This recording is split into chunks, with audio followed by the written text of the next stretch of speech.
Obila e kaunti ma Homabay oyango ni gisemako rowere 40 ma gin jokanyo mag kweth njore ma ong'ere kaka Rock Boys, rowere matindo ma osebedo ka monjo kendo mayo jopiny mwandugi e kar dak ma Shauri Yako e boma ma Homabay.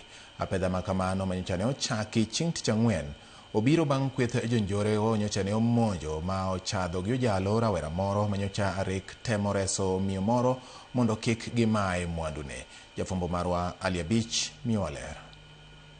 Jodak ma Shauri Yako e boma ma Homabay kuom thuolo ma dweche 6 mokalo osebedo kodak luoro kaluwore gi rochruok mar arita kwe mokel gi kweth njore mag rowere matindo maluongore ni Rock Boys, rowere ma hikgi ni kind 15 nyaka 19 ma osebedo ka monjo kendo ma jopiny mwandugi e mudho. Kuom ndalo 2 mokalo mutni osebedo kadak ma Shauri Yako bang' ka kweth njore mag Rock Boys go ne omonjo kendo chadho marach mokalo gi ojalo rawera moro ma bende poni osiptal nyaka sani mane temo chogogi e kinde mane gidiyo miyo moro mudho kendo ne gimayo mwandune. Ruoth mar Ujo location Bob Lango okoni apedha mokwongo mane gitimo rowere go 6 ne omaki. Kijana mono a town to yudo ka kijende moko bedo to thago nyako moro.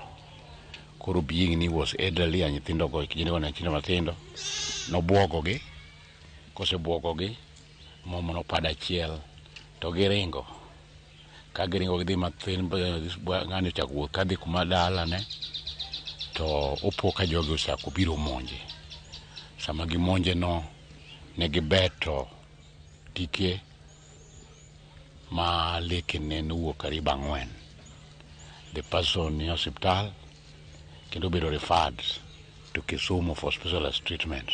The youths mag town Homabay no dagi ne nyaka gimany all these culprits. They timo search mane wamako another 5.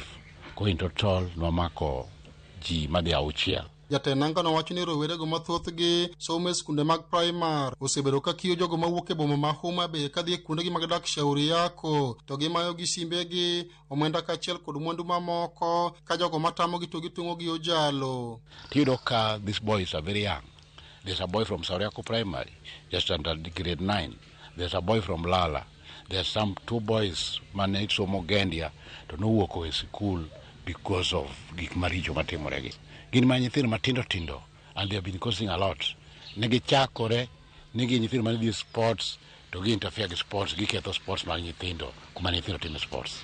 Sani udogo grow masani kata mon ma e chiro gi molest gi goyo gi mayo gigegi kendo gi kwalogi. Komanda mar Obila e kaunti ma Homabay Lawrence Koilem oyango ni apedha ma gisetimo Shauri Yako chakre tich ang'wen oseweyo ka jonjore go madirom 40 omaki kendo sani krodinegi e desend Obila ma Homabay kerito terogi e doho juma manyien. Ya mchana 6 lakini usiku tulishika wengine kadhaa, so watapelekwa kotini Monday na bado tunaendelea kabisa. Hawa ni watoto kabisa. Jana wale tulishika 6, mmoja ako na kesi ya robbery with violence na Kisumu. All of them ni wale wako na cases ya koti. Mtu wako na 16 years, 17, 19. Ni kama walishika jana watu 34 la sile ya mchana. Roughly 40.